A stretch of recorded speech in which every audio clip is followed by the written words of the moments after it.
Hey everybody, welcome to the Paranormal Portal Pieces. I'm your host, Brent Thomas, and thank you so much for coming in and checking out the show. Tonight's episode you're going to be checking out is another excerpt from our full-length interview with Linda Godfrey in her first appearance on the Paranormal Portal. In this interview, this portion of the interview, you're going to hear Linda and her investigating partner, Lee Hemphil, who actually owns the property on Bray Road, and they're discussing all their techniques and lengths that they went to investigate this strange beast. You're going to hear all the things that they saw, more importantly, the things they didn't see. And that's going to make a little more sense after you check this out, but hope you enjoy it, and thank you again. This cryptic world, well, my journey is just as entwining and different from what I would expect to be in this world. I mean, as a math teacher, and just it to be on a show now talking about a dogman on my property near Elkhorn, Wisconsin, is something that in my world I would never be doing. But here I am, and I believe in the dogman now with. And many other activities which have occurred there have been extremely strange. You know, and that's a funny thing, because I don't know that anybody ever plans, you know, in a lot of cases to be involved with the paranormal. It's like the paranormal plans us, you know. Falls into your lap. Yeah, it just kind of falls into your lap, and then we're left to just kind of find an equilibrium and balance with it, and it starts these fascinating journeys for all of us. So I think that's phenomenal that, you know, so many people come from so many diverse and different backgrounds. But I think that that also helps to really lend a lot of credibility to the material, is coming from those different places. And, you know, it's not just one type of person having these experiences. Absolutely. And falling into your lap, that's a very good description of what occurred, because that's exactly what happened. So, wow. Well, what can a little bit of history? I did purchase a farm in 2007, and had my youngest son in 2010 said, "There's some strange dog man running around on your property up there." And I do live 35 miles from Elkhorn, and that's where I taught high school in Wakanda, Illinois. And I said, well, when I see him, I'll let you know. Then several of the gentlemen in the area were helping me bale hay in September of 2013. And after we had completed the hay baling, we were standing in my barn, and we were looking out the field, and one of them said, "You know, the dog man lives back here." I go, wow. What are you talking about? And he said, yeah, he said, he's been seen around here, and in fact, his wife and mother had seen it. And I go, you know, right. And he was telling me about the gentleman who saw it on Bray Road eating a raccoon. And the next day I was driving on the road and found a roadkill raccoon, and put that back on my property in the fence line. And strange things started happening immediately. So that was the beginning of this journey. And now for the last 5 years, basically, I've had cameras out and have put out 18 roadkill deer that Linda has said, and many strange activities have happened with these deer and raccoons. Wow. So if you don't mind me asking, what was your first approach to all of this? So you said you put out the raccoon and things started. So when did you decide to start kind of actively studying this?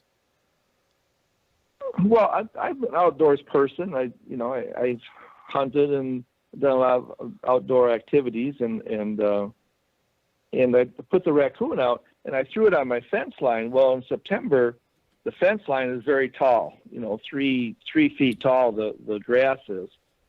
And I threw it on my fence line back in the far northwest corner. And the next day I went back, and so it's down in this nest. I would call it a nest, because it's just laying at the bottom on the ground, but all this tall grass around it. Mm-hmm. And I went back the next day, and here the raccoon is cut open, and the intestines are gone. Wow. But yet all this all the grass, this tall grass around it, you could see where I had walked in a little bit to drop the raccoon. The tall grass is still there. There's no trampling of the grass. There's no, path through the grass. It's simply the raccoon has been cut open and the intestines are gone, which, I'm thinking a hawk, an eagle got in there. Mm-hmm. Then 2 days later, I went back and looked again, and it was still down in this nest, we'll call it, and it had been moved about a foot in there, and had been pretty much more of it had been taken away, and now the maggots are on it. I go, well, it's gotten moved, so maybe still thinking hawk or eagle had moved it over a little bit, and I went back like 3 or 4 days later, and it's no longer in the nest. It's put in a little pile about 15 feet away, and it's all maggots, and it's just put in a little pile, and it's taken out of there. And again, no path into the nest. The grass is not trampled in any way. Uh-huh. And I go, well, a bird cannot do this. So then I started with the concept that this is something unusual happening immediately. And later I found a badger. Of course, Wisconsin's a badger state, and I found a roach. I put that in that nest down in there. Now, badger's 20 pounds, and 3 days later, it was like 10 feet away. It had been taken out and put over to the side. So now I'm thinking maybe it's a person. Okay, somebody back on my property, but my property is extremely isolated. Okay. You have to go. It's a half mile from any road. It's about a half mile from Bray Road, my back part of my property. And so then I put up a camera, and I put a raccoon, and the raccoon I used my brother's camera, and the raccoon is moved like 15 feet again. Like a week later, that raccoon is put over by where the other one had been. Huh. Okay. So I have this on camera. Okay, so I checked the camera, and there's absolutely no pictures. I go, whoa.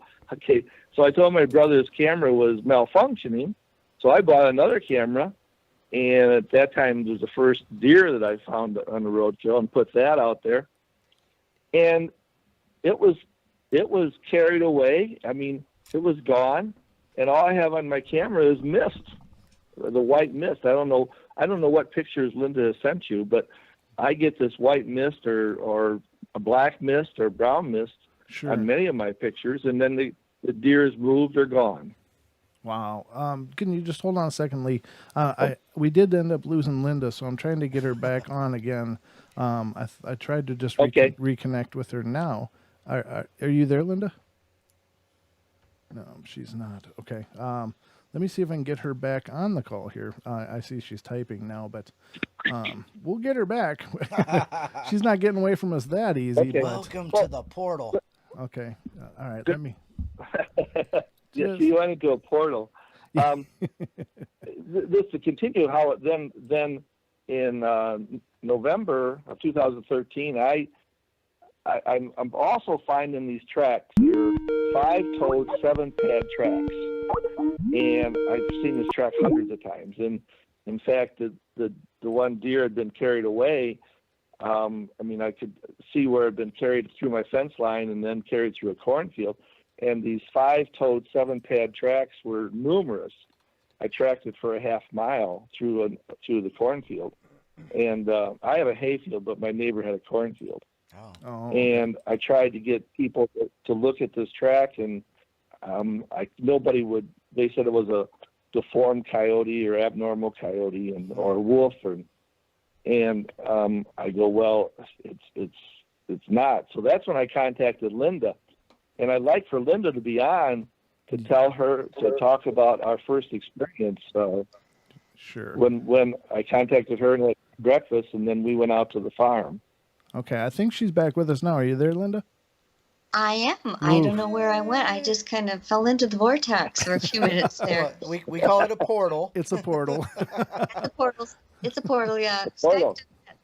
I think Skype is a strange portal sometimes. Oh, Yes. believe me, I've had so many nightmares with this computer program. I can't tell you, but it's definitely given me plenty rows of gray hair. Well, it seems fine now. So. Okay, now Lee was asking that you explain your first meeting. Oh Yes. yes. And what occurred when we went out into my field after our breakfast. We had the smell, and then we checked the pictures. Remember? Remember the smell was there? Right. There was a really awful smell. It was like death and vomit and dog urine and all kinds of things like that rolled up all together. It was almost overwhelming. Right. Mm-hmm. Yeah, and we got out of my truck and go ahead, Linda. Oh no, I'm trying. I'm not exactly sure, where we are in the. Okay. Well, you and I had breakfast, and then we met with the other lady at my farm, and we went out. I drove out in my truck, and we went out back, and we got out of my truck, and I said, "There's that smell," which I have smelled about 5 or 6 times now. Mm-hmm. And I said, "There's that smell, that terrible smell." And remember, I walked up to there was a deer, and I said, "I'll see if it's the deer smell." And the deer didn't have any odor. It had been there for quite a while. And I said, "That's still that smell. It gets in your nose, and you can't get it out. An hour later, you're trying to, you still smell that smell, Right. Yeah. It's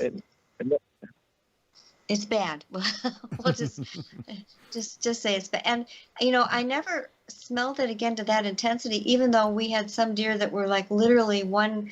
They looked like one solid crawling maggot. I mean, they were just completely infested with them. And the smell was something that seemed its own thing. And the same thing has been reported with Bigfoot, but the Bigfoot smell is not quite as rank as this, and I've smelled them both, in different locations.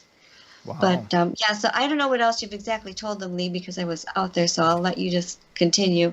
I just basically told them about, I put the raccoon out, and then I started putting out deer, and they just started being carried away, and then with our first meeting, and I told them about the 5-toed 7-pad tracks. Mm-hmm. That we've seen many times, and the track experts say it's a abnormal coyote. Oh, really?